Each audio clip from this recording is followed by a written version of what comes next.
అనే దేనికి నోటీసు రెడీగా ఉన్నావు? నోటీస్ ఇస్తే భయపడనీకి నేను అదా? ఇంత దుర్మార్గం మనిషండి. అధర్మైన కేసులు పెట్టొద్దు సంజయ్ రెడ్డి గారి మీద. ఆమె ఏం తప్పు మాట్లాడలేదు. అంటే నేను ఆస్తుల గురించి కొచ్చుకున్నానా, లేకపోతే ఆమె అది చేసిన? ఆమె స్వేచ్ఛ, ఆమె ఇప్పుకొని తిరుగుతుంది, సగం సగం చూపించింది. Use and throw number 1. ఆ స్వేచ్ఛ నేను నా భావం చెప్పమంటే చెప్పిన, దానికి నోటీసులు ఎందుకు?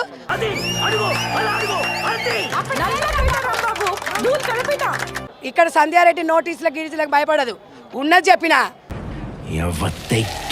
ఇచ్చినప్పుడు ఆమె ఏదో ఇవ్వంగానే భయపడనికాడు అంత పిచ్చోళ్ళు రీడా. మహిళల వస్త్రధారణ గురించి ఆమె ఎంత క్లియర్ గా చెప్పిందో నా భావం నేను చెప్పిన, దాంట్లో నోటీస్ ఏముందాడా? మరి ఇంకెవరు ఇష్టం వాళ్ళు అనుకున్నప్పుడు ఆమె తప్పు అంటానికి లేదు. ఆమె ఎక్కడ తప్పు మాట్లాడలేదు. ఎవడమ్మా ఫ్యాన్స్ రమ్మని ఒక్కడు రాడు ఫ్యాన్స్. మరి నా ఇష్టం, నేను రా దెంగే.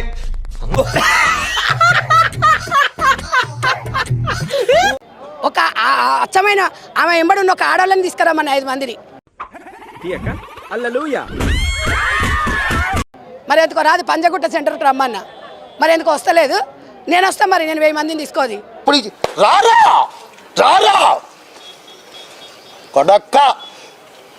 పంజగుట్ట సెంటర్కి రమ్మంటారు. ఒక ఫ్యాన్ అంటే ఈమెకే దిక్కులేదు అంటే ఇంకో ఫ్యాన్ సంఘం ఉంది. మహిళల వస్త్రధారణకు సంబంధించి ఒక కామెంట్ చేయండి. మీరు మీరైతే యుద్ధం లాంటి మహిళల వస్త్రధారణ తీసుకుపోయేది ఏం లేదు, ప్రతి ఒక్కరం అది మన ఇంట్లో నుంచే స్టార్ట్ అవుతుంది. మదర్ ఫౌండేషన్ వ్యవస్థాపకురాలుగా మహిళ అనుభవం ఏంటి, దీనిపైన మీ వ్యాఖ్యలు ఏంటి అంటే చెప్పాను అంతే. ఒంటరి మహిళలకు ఎంతో మందికి సేవ చేసింది ఆమె. లేడీస్ గురించి గౌరవం తెలియని వాళ్ళకి, పద్ధతి తెలియని వాళ్ళకి ఏం మాట్లాడలేదు. అది 100% మన తెలుగు రాష్ట్రాలలో కంపల్సరీ కూడా వస్త్రధారణ అనేది చాలా ఇంపార్టెంట్. ఎందుకంటే ఫస్ట్ మన వస్త్రధారణ బట్టే రెస్పెక్ట్ ఉంటుంది. సో రెస్పెక్ట్ ఉన్న దగ్గరనే మనకి ఎక్కడైనా కూడా అవకాశాలు ఉంటాయి. ఏదేమైనా మీ సోషల్ మీడియా, మీ మీడియా జర్నలిజం అయితే ఒక చర్చ అయితే దారితీసింది. అవన్నీ నమ్మే ఉంటే నీ ఫేస్ లాగే నువ్వు ఏదో కన్నాలేసుకు బతకాల్సి వస్తుందిరా. నాకైతే యూరోప్ నుంచి కాల్స్ వస్తున్నాయి, కెనడా నుంచి వస్తున్నాయి, న్యూయార్క్ నుంచి వస్తున్నాయి, సౌదీ నుంచి వస్తున్నాయి. ఒక ముస్లిం సోదరుడు అయితే ఎంత చక్కగా చెప్పాడు, చాలా వివరించి చెప్పాడు. ఒక సోదరుడు ఉండేది సౌదీ అరేబియాలో నాకు కాల్ చేసి చెప్పడం అనేది నాకు హ్యాపీగా అనిపించింది. అంటే మన కట్టుబాట్ల గురించి కూడా మైనార్టీ సోదరులు కూడా మన గురించి చర్చించుకుంటున్నారంటే నువ్వు నీకు దండం పెడతని మన వస్త్రధారణ గురించి ఎవడో 10 మంది మాట్లాడాల్సిన స్థాయికి మనం దిగజారొద్దు.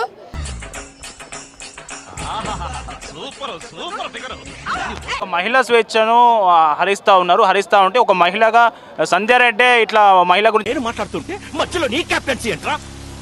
సంధ్యారెడ్డి మాట్లాడుతుంటే యావత్ ప్రపంచం అందరు కామెంట్లతోని సపోర్ట్ ఎందుకు చేస్తున్నారు? కరెక్ట్ గా చెప్పేసావు. కొంపదీసి అంచనాగానే చూసేస్తున్నావా? ఇది యావత్ ప్రపంచం వాయిస్ సంధ్యక్క చెప్పింది అంతే. అంతేగా ఇప్పుడు ఏదైనా సరే ఆ మహిళలు అంటాం కదా, మహిళలు వెనక పురుషులు ఉంటారమ్మా. మిమ్మల్ని ఎవరన్నా ఏదైనా ఇబ్బంది పెట్టినా, ఎవరన్నా ఏదైనా చేసినా డెఫినెట్ గా మీకు అండగా ఉంటాం. ఏది ఏమైనా ఒక మంచి మాట చెప్పినవమ్మా. నువ్వు నన్ను ఒక రాజకీయ నాయకురాలు కాకుండా వాళ్ళ ఇంట్లో బిడ్డలాగా ఓన్ చేసుకున్నారు. ఇక్కడ బీఆర్ఎస్ నుంచి కానీ, టీడీపీ నుంచి కానీ, ఆంధ్ర నుంచి కానీ అందరు కాల్స్ చేస్తున్నారు. అంటే ఒక ఆడబిడ్డగా తెలుగు ప్రజలకు ఒక మంచి మెసేజ్ ఇచ్చినావు అన్నారు. నేను చేసేది కూడా మదర్ ఫౌండేషన్ నుంచి వస్త్రధారణ గురించి ఎప్పుడు కూడా జాగ్రత్తగా ఉండాలని చెప్తా. కాకపోతే అట్ ద సేమ్ టైం మగవాడితో సమానంగా ఆర్థికంగా ఎదగమని అయితే చెప్తా. ఎందుకంటే ఆర్థికంగా మన బలోపేతం అయితేనే అన్ని రకాలుగా బాగుంటుంది.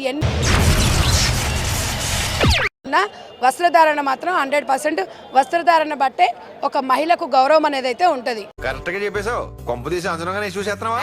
సెకండరీ మనం మాట్లాడే విధానం ఇది సెకండరీ. ఇప్పుడు నా వాళ్ళకి ఏం మాట్లాడలేదు, పద్ధతిగానే మాట్లాడింది. అందుకని ఆమె ఎక్కడ తప్పు లేదు. ఆమె మీద కేసులు ఎందుకు? సంధ్యక్క బాగా మాట్లాడుతుంది ఎట్లా అనేది మీకు తెలుస్తుంది. క్యారెక్టర్ గురించి అనేది నాతో మీరు జర్నీ చేయాలి, నాతో 4 రోజులు తిరగాలి, 4 సార్లు ఫోన్లో మాట్లాడి తెలుస్తుంది. ఇవన్నీ మనకు అనవసరం. ఓన్లీ వస్త్రధారణ విషయంలో మొత్తం మీద అంటే ఏంది, ఎందుకు ఎన్ని ఎందుకు బాగానే చేసుకుంటున్నావు కదా సినిమాలు. తెలుగు రాష్ట్రాల మహిళల మనోభావాలను ఎక్కడ కూడా దెబ్బతీసుకోకుండా మన జాగ్రత్తలు మనం ఉండి శరీరంలో ఉండే భాగాలను కొన్ని అతి ముఖ్యమైన విలువైన అంటే ఆడపిల్ల ఆడపిల్ల ఇది నీ ఎవ్వరే అది డబ్బుతో పోల్చలేము, దేంతో కూడా కొనలేము. కాబట్టి మూర్తి గారు ఇలాంటప్పుడే గుండె రాయి చేసుకోవాలి. ఆ విలువైన భాగాలని మనం జాగ్రత్తగా ఉంచుకొని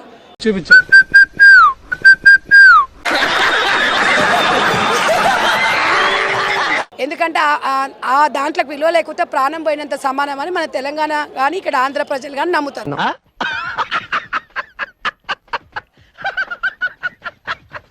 కాబట్టి కట్టుబాట్లను సాంప్రదాయం చేసుకుంటూ ట్రెడిషనల్ లో కూడా ఎంజాయ్మెంట్ ఉంటుంది. సర్వే జనా సుఖినో భవంతు. దాంట్లో కూడా ఫ్రీడమ్ ఉంటుంది. నీట్గా నిండుగా ఉండమంటున్నాను, చీర ఒకటే కట్టుకోమని చెప్పట్లేదు.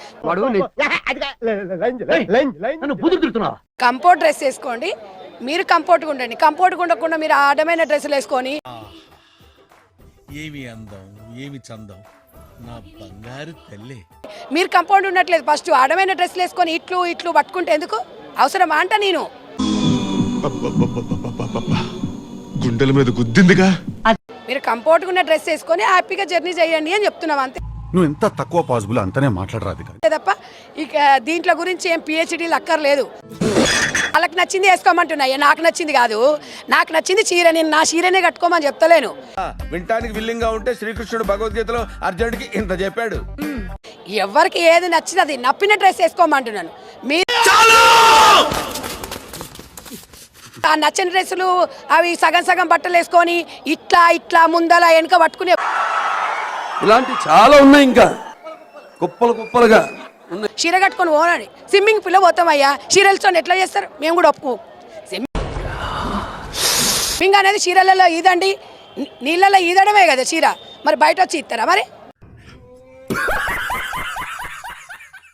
నేను అనేది ఏంది, మీరు ఏమన్నా చావండి కానీ ఇన్స్టాగ్రామ్లలో పబ్లిక్లో పెట్టకండి. పబ్లిక్లో కడితే గిట్నే ఉంటుంది నా రియాక్ట్ అంతే. మన బ్రహ్మంగారు కాలజ్ఞానం రాసినప్పుడు వీళ్ళు పుట్టుంటే ఆయన కూడా తప్పు అనే వాళ్ళు ఏమో. ఏమిటండి మీరు మాట్లాడేది? అక్కడ సంజయ్ రెడ్డి గారు తప్పు ఎక్కడా లేదు. ఆమె మీద కేసు పెడతాం, అసలు అది కరెక్ట్ కాదు.